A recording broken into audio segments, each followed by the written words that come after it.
جی بسم اللہ الرحمن الرحیم. السلام علیکم dear students, welcome to Riphah international online class. اس میں آپ کا انسٹرکٹر کیسر افتخار. بچوں چوتھا چیپٹر سٹارٹ ہے بچوں. اچھا، ہم اس کا ایک ٹاپک پڑھیں گے کہ انویسٹمنٹ ہونی چاہیے ان ایجوکیشن، یعنی کہ تعلیم میں سرمایہ کاری سے کیا مراد ہے. تو بہت ہی زیادہ آسان ٹاپک چل رہا ہے بچوں. تو ایک بات میری دھیان سے سن لیجئے گا، جب بھی آپ کسی بھی لیکچر کو سنیں تو میرا بچہ سب سے پہلے آپ نے جو اپنی بکس ہیں وہ اپنے سامنے رکھ لیا کریں، ٹھیک ہو گیا؟ تاکہ آپ کو لیکچر سننے میں بھی آسانی ہو اور اس کو سمجھنے میں بھی آسانی ہو. لو جی، بغیر ٹائم ویسٹ کیے میں ٹاپک کی طرف موو کرتا ہوں کہ تعلیم میں سرمایہ کاری سے کیا مراد ہے. کہتا ہے آج تک کے تمام ماہرین، ٹھیک ہے، آج تک کے تمام ماہرین معاشیات، تعلیم کی معاشی اور اقتصادی اہمیت کے ہمیشہ سے قائل رہے ہیں. یعنی کہ تعلیم ماہرین معاشیات ہے کہ آج کے تمام ماہرین معاشیات جو ہے وہ تعلیم کی معاشی اور اقتصادی، یعنی کہ اکنامیکلی بھی اور دوسرے لحاظ سے بھی اس کی افادیت یعنی کہ یوٹیلیٹی کے ہمیشہ سے قائل رہے ہیں. اور سب کے سب تعلیم کو بچے انسانی وسائل کو ترقی دینے کے لیے ضروری سرمایہ کاری خیال کرتے ہیں. یعنی کہ آپ کہہ لیں کہ اگر تو تعلیم حاصل کر کے تو انسان اگر اپنے جو وسائل ہیں اس کو بروئے کار لے کر آئے گا تو اس سے زیادہ ترقی کے چانسز بڑھتے ہیں.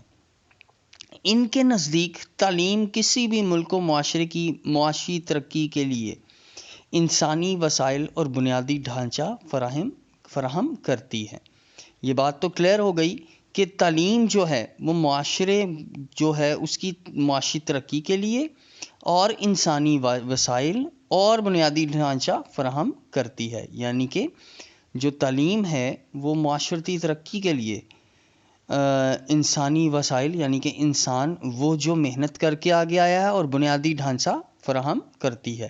کسی ملک میں پڑھے لکھے افرادی تعلیم جو ہے وہ صنعت و تجارت، زراعت، بینکنگ، میڈیسن غرض ہر شعبہ زندگی کو کامیابی سے چلانے کے ذمہ دار ہوتے ہیں. ٹھیک ہو گیا؟ یعنی کہ جو پڑھے لکھے جو افراد ہی جو تعلیم، صنعت، تجارت، زراعت، بینکنگ، میڈیسن غرض ہر شعبے زندگی کو کامیابی سے چلانے کے ذمہ دار کون ہیں؟ افرادی قوت، جن کی وجہ سے ملک کی حیثیت، معیشت، سیاست اور ثقافت ترقی کرتی ہے.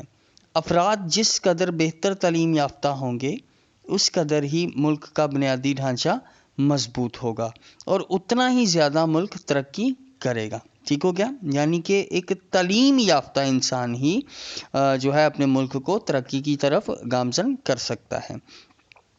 پھر بات کرتے ہیں کہ عام طور پر یہ خیال کیا جاتا ہے کہ ملک کی ترقی کے لیے انسانی وسائل کی نسبت مادی وسائل زیادہ اہمیت رکھتے ہیں. مثلا زمین ہے، پانی ہے، جو ہے وہ کے بغیر زرعی ترقی ممکن نہیں.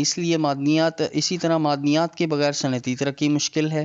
لیکن آج یہ نظریہ غلط ہو چکا ہے. جاپان میں کوئلہ، لوہا، تیل یا کوئی اور معدنیات دستیاب نہیں، لیکن وہ دنیا کی انتہائی صنعتی اور ترقی یافتہ ممالک میں شامل ہے. سوئٹزرلینڈ ایک چھوٹا سا پہاڑی ملک ہے جس کے پاس کوئی قابل ذکر مادی وسائل موجود نہیں، لیکن وہ گھڑیوں کی صنعت، بینکنگ اور دوا سازی میں نمایاں مقام رکھتا ہے. تو یہ کس طرح پاسبل ہوا؟ یہ انسانی یا افرادی قوت کے باعث جو ہے وہ کامیاب ہوا. اسی طرح ہم آگے چلتے ہیں، لیکن وہ دنیا میں پھر بات کرتے ہیں جی کہ اس کے برعکس مشرق وسطیٰ کے بیشتر ممالک تیل اور دیگر معدنیات سے مالا مال ہیں، لیکن پھر بھی پسماندہ ہیں، اس لیے کہ ان ممالک میں ان ملکوں کی طرح ایسے انسانی وسائل موجود نہیں جو اپنے ملک کو اقتصادی ترقی کے لیے بنیادی ڈھانچہ فراہم کر سکیں. ٹیکنالوجی کو یوز کرنے والا کون ہے؟ انسان ہی ہے نا بچوں، اور اس کو بنانے والا بھی کون ہے؟ انسان ہی ہے. اس کے بعد ہے کہ تعلیم یافتہ نہ ہونے کی وجہ سے ضروری مہارتوں سے آری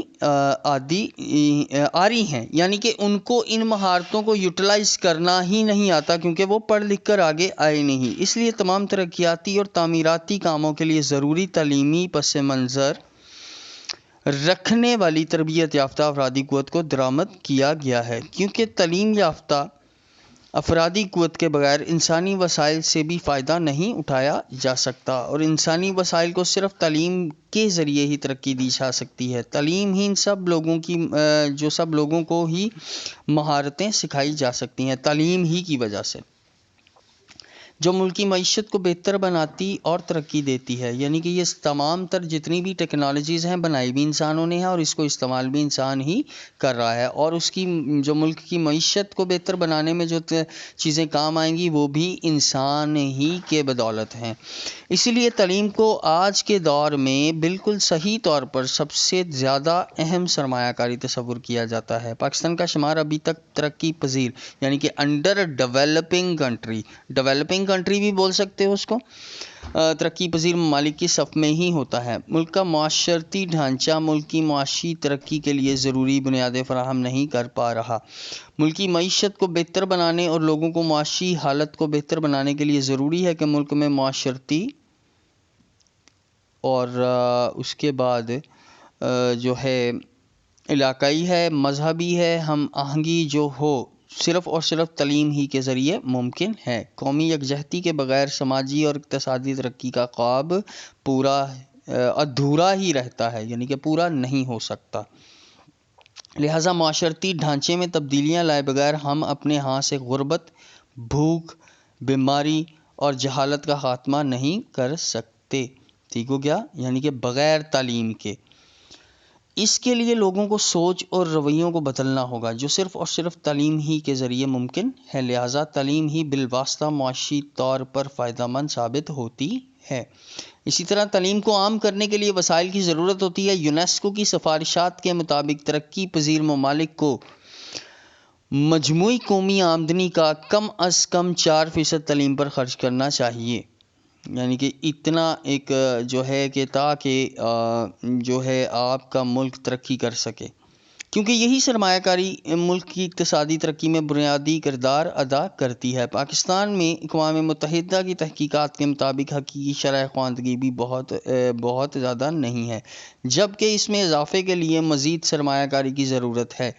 تعلیم میں سرمایہ کاری سے لوگوں میں شرح خواندگی بڑھے گی، جو لوگوں کی سوچ اور رویوں میں تبدیلی کا باعث ہوگی، جس سے قومی یکجہتی کا شعور بیدار ہوگا، جمہوری اقتدار کو فروغ ملے گا اور ملک کو سیاسی استحکام حاصل ہوگا، جس کے نتیجے میں ملک معاشی طور پر ترقی کرے گا۔ تو یہاں پر ایک بات انہوں نے بہت اچھے طریقے سے واضح کر دی ہے کہ تعلیم ہی کی بدولت ایک ملک جو ہے ترقی کی راہ پر گامزن ہوتا ہے، کیونکہ تعلیم ہی کی مدد سے ٹیکنالوجی بنائی جاتی ہے، اور تعلیم انسان ہی حاصل کرتا ہے، اور ٹیکنالوجی بنانے والا بھی انسان ہے اور اس کو استعمال کرنے والے بھی انسان ہی ہیں۔ تو یونیسکو کے مطابق جو